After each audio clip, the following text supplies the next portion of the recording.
좋은 아침입니다. 마이 모닝 밸런스 문을 활짝 엽니다. 마음의 법칙 5번째, 동정 대 공감, 남의 감정을 내 것으로 받아들이면 위험하다를 읽어드리도록 하겠습니다. 한번 이런 상상을 해보자. 당신은 아주 아름다운 숲속을 거닐고 있다. 울창한 자연은 당신에게 무어라 형언키 어려운 감동을 선물한다. 이때 갑자기 어디선가 고통에 찬 어린아이의 신음소리가 들려온다. 화들짝 놀란 당신은 조심스럽게 소리가 나는 쪽으로 다가간다. 어이쿠, 당신은 비명을 지르며 가까스로 멈추어 섰다. 한바터면 눈앞에 입을 벌리고 있는 깊은 구덩이에 빠질 뻔했다. 이제 어디서 신음소리가 들려오는지 분명해졌다. 저 깊은 바닥에서 어린아이가 울부짖으며 도와달라고 소리를 지른다. 자, 당신이라면 어떻게 하겠는가? 아이에게 용기를 북돋아주며 잠깐 참으라고 말한다. 가까운 마을로 달려가 긴 사다리를 구해 구덩이로 돌아온다. 아이를 구출해 부모의 품으로 안전하게 돌려보낸다. 아이를 보자마자 충동을 못 이기고 구덩이 안으로 뛰어든다. 바닥에서 아이를 끌어안고 우연히 누군가 지나가다가 구해주기를 기다린다. 아무것도 보지 못한 것처럼 시치미를 떼고 슬그머니 자리를 뜬다. 어느 정도 평범한 사람이라면 누구나 첫 번째 사다리 방법을 선택하리라.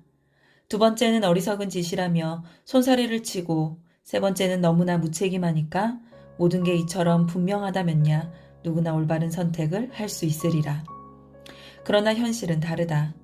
일상생활에서 구덩이와 사다리는 종종 변장을 하고 우리를 속인다.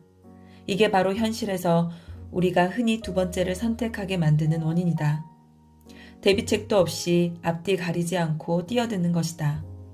또 현실에서는 세 번째 행동을 취하는 경우도 흔하다. 첫 번째 선택지를 두 번째와 혼동하고 혹시 자신이 피해를 입은 것은 아닌지 두려워하는 탓이다. 아이를 보고 구덩이에 뛰어든다는 것은 동정 때문이다. 우리가 동정을 하는 이유는 고통을 받는 사람의 아픔을 자신의 것으로 느끼기 때문이다. 그런데 문제는 동정하는 사람은 의미 있는 해결책을 찾아낼 수 없다는 것이다. 그래서 우리는 공감과 동정을 구분해야 한다. 공감은 시련에 빠진 사람의 아픔을 감지하고 그 사람이 어떤 일을 겪고 있는지 구체적인 느낌을 가지고 그 고통을 깊이 이해한 후에 다시 자신으로 돌아와 어떻게 하면 그를 도울 수 있을지 생각해 보는 것이다. 공감을 하려면 타인을 나와 분리된 독립적인 인간으로 볼 수 있고 그의 마음을 잠시 내 것처럼 느껴도 자기를 잃지 않을 수 있는 건강한 자아가 있어야 한다. 하지만 자아의 경계가 약한 사람들은 공감해야 할 순간에 상대방과 자신을 하나로 합쳐버린다.